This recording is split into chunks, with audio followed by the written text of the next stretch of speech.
Welcome back to Vidyapur संस्थान। विद्यापुर संस्थान में आपका बहुत बहुत स्वागत है दोस्तों। तो आज मैं फिर से आ गया हूँ एक नए सेशन के साथ अपने यूट्यूब चैनल विद्यापुर संस्थान पर। साथियों, हम लोग एपी सीख रहे थे, अर्थमेटिक प्रोग्रेशन, समांतर श्रेणी। उसमें हम लोग सम ऑफ nth टर्म सीख चुके थे और उसी पे आधारित क्वेश्चंस को सॉल्व कर रहे थे। तो आज भी इस सेशन में हम लोग वही करने वाले हैं। सम ऑफ nth टर्म, n पदों के योग पर आधारित क्वेश्चंस को सॉल्व करेंगे। तो आइए आज के सेशन को शुरू करते हैं एक प्यारे से क्वेश्चन के साथ। ये प्यारा सा क्वेश्चन बोर्ड पे आ चुका है, तो पढ़ते हैं उसे, समझते हैं और इसे सॉल्व करने का प्रयास करते हैं। साथियों, क्वेश्चन है, दिए गए एपी के n पदों का योग ज्ञात कीजिए। ठीक है, n पदों का योग, कोई भी एपी है उसके n पदों का योग ज्ञात करना। n पदों का योग ज्ञात करने के लिए क्या है हमारे पास फॉर्मूला, तो हम लोग जानते हैं S N is equal to n by two into two A plus n minus one into D. ये फॉर्मूला हमारे पास है। अगर a का वैल्यू कुछ पता चल जाए और d का वैल्यू कुछ पता चल जाए तो इस फॉर्मूला में हम लोग डाल देंगे और आ जाएगा क्या, इन पदों का योग। तो आइए पहले दिए गए एपी a प्लस बी का होल स्क्वायर, ए स्क्वायर प्लस बी स्क्वायर, ए माइनस बी का होल स्क्वायर, और ये इसी तरीके से बढ़ता जा रहा है। ठीक है, तो इस एपी से फर्स्ट ऑफ हम लोग क्या निकालेंगे, ए प्रथम पद निकालेंगे और सारवंतर निकालेंगे जिसे डी कहा जाता है वो निकालेंगे, और उन दोनों के वैल्यू को इस फॉर्मूला में पुट कर देंगे तो हमारे पास क्या आ जाएगा, n पदों का योग। देखिए, तो n पदों का योग हम लोग फाइंड आउट कर सकते हैं। दिए गए एपी से क्या हम लोग निकाल सकते हैं, किसी भी एपी में हम लोगों को अगर निकालना है तो फर्स्ट ऑफ ऑल हमारा टारगेट क्या रहता है, हमारा टारगेट रहता है ए और डी फाइंड आउट करने का। एपी का कुछ भी कर सकते हैं हम लोग अगर ये दोनों टर्म पता हो तो। ठीक है, ए और डी, प्रथम पद और सारवंतर, first term and common difference पता रहे तो हम एपी में कुछ भी कर सकते हैं। तो पहला टारगेट किसी भी क्वेश्चन में हमारा पहला टारगेट होता है ए और डी फाइंड आउट करना। तो आइए, ये एपी है। ठीक है, तो एपी में ये वाला क्या हो जाएगा, फर्स्ट टर्म हो जाएगा, इसी को प्रथम पद कहते हैं। ठीक है, ए, ठीक है, तो ए इक्वल टू क्या आ जाएगा, ए प्लस बी का होल स्क्वायर, और डी सारवंतर क्या आ जाएगा साथियों, सारवंतर डी होता है क्या, अगला पद में से पिछला पद घटा लेंगे। तो यहाँ A1 A2 और A3 दिया हुआ है, तो अगला ये है, पिछला ये है। तो क्या करेंगे, A2 में से A1 को माइनस कर लेंगे। तो देखिए A2 क्या है, A square plus B square, उसके बाद माइनस ए प्लस बी का होल स्क्वायर। तो देखिए A square plus B square minus A square plus two A B plus B square. तो देखिए A square plus B square minus अंदर करेंगे तो A square minus two A B minus B square. तो देखिए ये कैंसिल और ये कैंसिल, तो डी का वैल्यू क्या आ जाएगा हमारे पास, माइनस टू ए बी। और क्या है इसके बाद, चूंकि हम लोग जानते हैं, चूंकि एस एन इक्वल टू क्या होता है, एन पदों का योग, N by two into two A plus N minus one into D, ये हम लोग जानते हैं, है ना। इसीलिए एस एन इक्वल टू क्या आ जाएगा, एन पदों का योग क्या आ जाएगा, तो एन बाई टू, एन का वैल्यू तो पता ही नहीं, एन पदों का योग ही कह रहा है ज्ञात करने के लिए। ठीक है, टू इंटू ए की जगह क्या है, ए प्लस बी का whole square, A plus B का होल स्क्वायर माइनस ये plus N minus one into D की जगह क्या आया है, डी की जगह आया माइनस टू ए बी। आइए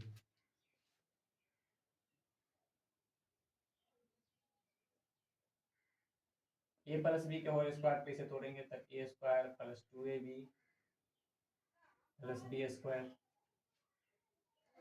plus N minus one into minus two A D.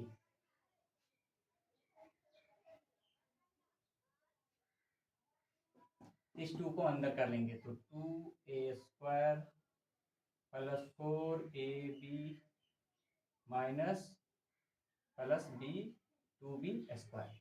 अब इसे माइनस टू ए बी को अंदर करेंगे तो -2ab n प्लस 2ab, कुछ कटकुट नहीं रहा है तो n/2 इंटू a² ऐसा कुछ है नहीं है, तो ये ऐसे ही रह जाएगा, कोई दिक्कत नहीं है।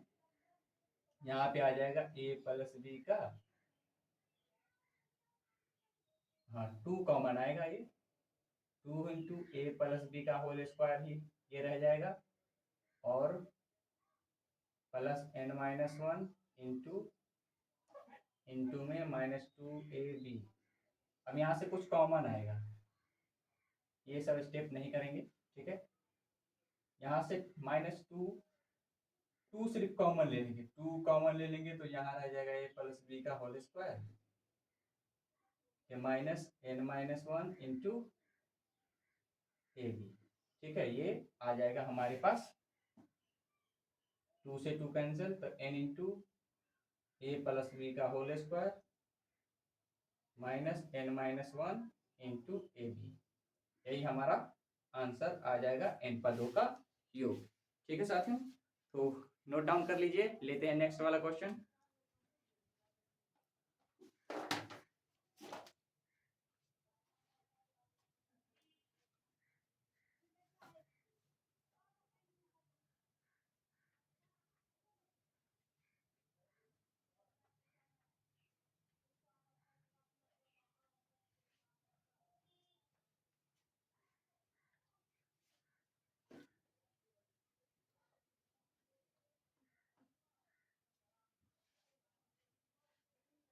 तो साथियों क्वेश्चन नंबर 2 आ चुका है बोर्ड पे, और आइए इसे पढ़ते हैं, समझते हैं और इसे सॉल्व करने का प्रयास करते हैं। तो देखिए क्वेश्चन नंबर 2 है, अनुक्रम 25, 22, 19 और ये आगे इसी तरीके से बढ़ता जा रहा है कि n पदों का योग 116 है, तो इसका 8वां पद ज्ञात कीजिए, ठीक है।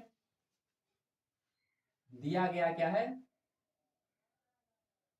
दिया गया है AP, और AP का nवां पद, n पदों का योग, मतलब क्या दिए हुआ है 116, n पदों का योग क्या है 116 है, ठीक है।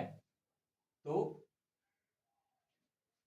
कह रहा है कि 8वां पद मतलब 8 क्या होगा, ये ज्ञात करना है। तो देखिए एपी क्या है 25, 22, 19 और ये ऐसे बढ़ता जा रहा है। तो देखिए ए आ जाएगा इसमें से 25, डी आ जाएगा 22 माइनस 25 -3, ठीक है। तो ये ए और डी हम लोगों ने फाइंड आउट कर लिया। क्योंकि हम लोग क्या जानते हैं एस एन मतलब n पदों का योग क्या है, n/2 into 2a plus n-1 into D, ये होता है। अब देखिए चूंकि एस एन क्या दिया हुआ है 116, n का वैल्यू पता नहीं, 2a का वैल्यू हम लोगों ने निकाल लिया है 25 है, प्लस n का वैल्यू पता नहीं, d का वैल्यू पता चल चुका है -3 है, ठीक है। तो अब देखिए 116 is equal to n/2 into ये हो जाएगा 50 माइनस n-1 इंटू 3, ये आ जाएगा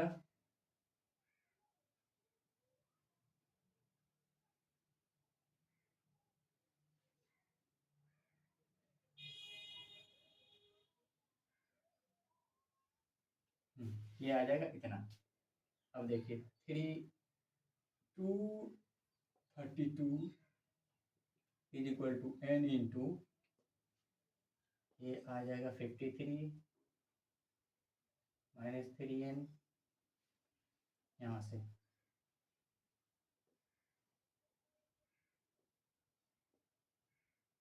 233 इज इक्वल टू 53 n-3n²,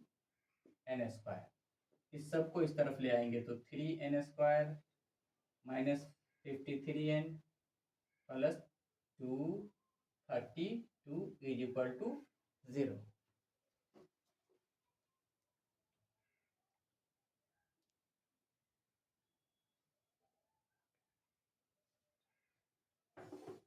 ठीक है। तो अब ये क्या बन गया, एक द्विघात समीकरण बन चुका है, एक द्विघात समीकरण। और यहाँ से n की वैल्यू हम लोग फाइंड आउट करेंगे। ठीक है, तो देखिए द्विघात समीकरण बन चुका है, तो इसका वैल्यू कैसे निकालेंगे, क्योंकि हम लोग जानते हैं द्विघात समीकरण में minus B plus minus under root B square minus 4ac divided by 2a हो जाएगा। अब देखिए माइनस बी मतलब minus 53 plus minus under root D square, तो माइनस 53 का होल स्क्वायर माइनस 4a और c का value 232 divided by 2 into a, ये आ जाएगा।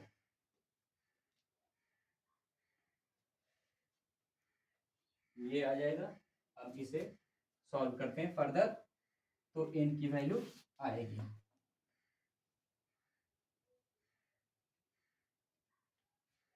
ठीक है। तो देखिए n इक्वल टू क्या आ जाएगा, 53 प्लस माइनस अंडर रूट 53 का स्क्वायर क्या आ जाएगा 9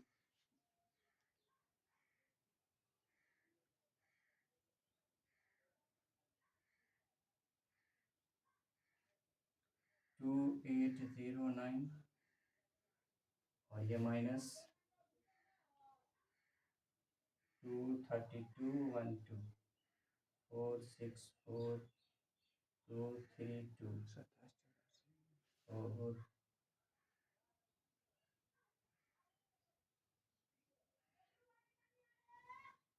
तो ये आ जाएगा 2784 और डिवाइडेड बाय 6, ठीक है। 53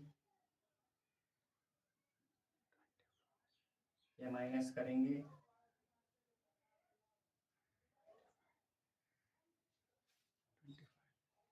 तो ये आ जाएगा 25, ठीक है। और डिवाइडेड बाय क्या था 6, तो n equal to 53 plus minus 5 divided by 6, ठीक है। तो n का वैल्यू एक बार प्लस लेके, तो n इक्वल टू क्या आ जाएगा 53 प्लस 5 बाय 6, एक बार n का वैल्यू माइनस लेके, तो 53 माइनस 5 डिवाइडेड बाय 6,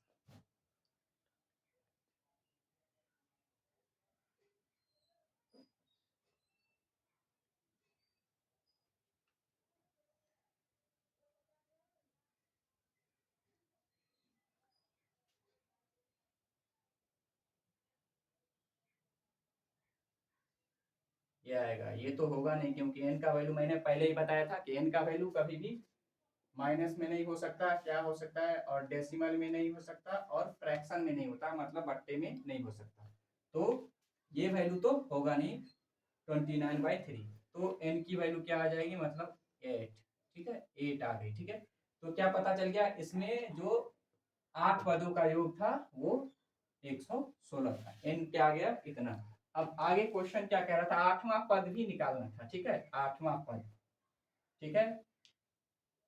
तो 8वां पद भी इस एपी का निकाल लेंगे हम लोग, क्योंकि ए एन इक्वल टू क्या होता है A plus n-1 into D, इसीलिए ए 8 क्या आ जाएगा ए प्लस 8-1 इंटू डी, ए प्लस 7d। अब देखिए ए का वैल्यू पता है इस एपी में 25 प्लस 7 इंटू डी का वैल्यू -3 आया था, ठीक है। तो देखिए 25 माइनस तो 4 आ गया है ना, ए 8 क्या आ गया 4, तो एक ये आंसर, ठीक है, और एक ये, चलिए ये आंसर हो गया, मतलब 8वां पद ये 4 आ गया, ठीक है। नोट डाउन कर लीजिए, नेक्स्ट क्वेश्चन लेते हैं हम लोग।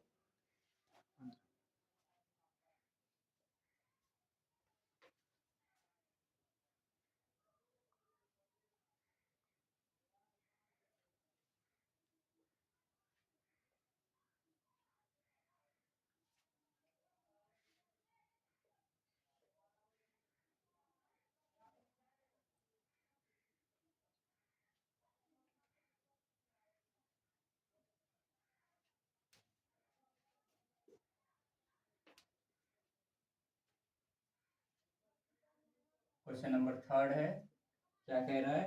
किसी एपी के 14 पदों का योग, किसी एपी के 14 पदों का योग 10, 50, 1050 है। इसका प्रथम पद 10 है, इसका प्रथम पद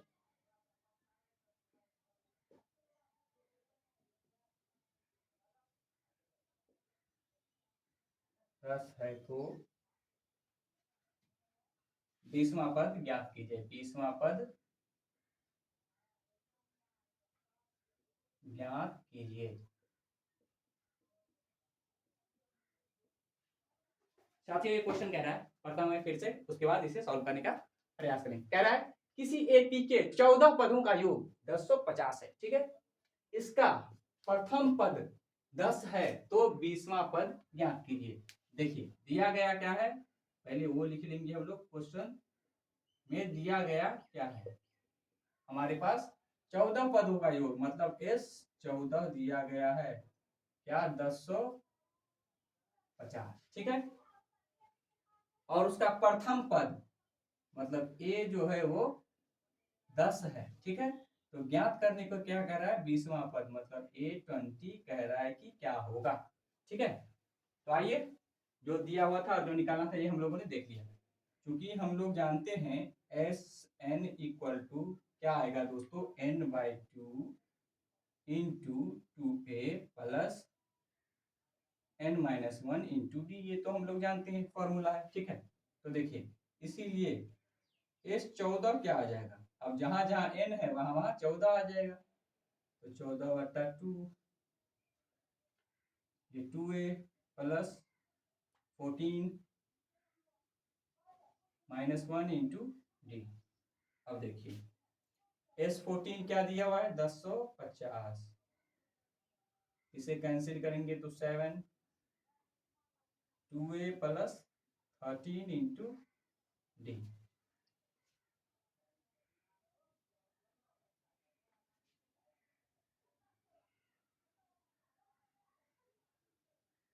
A का वैल्यू क्वेश्चन ने क्या दे रखा है, 10 plus 13D। Okay,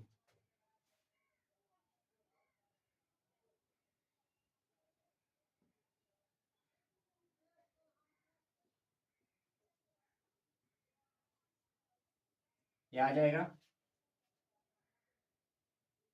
20 plus 13D, ये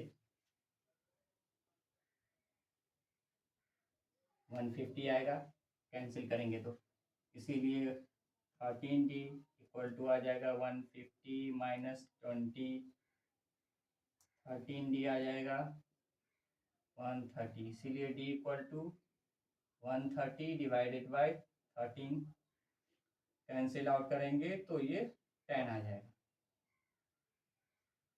10।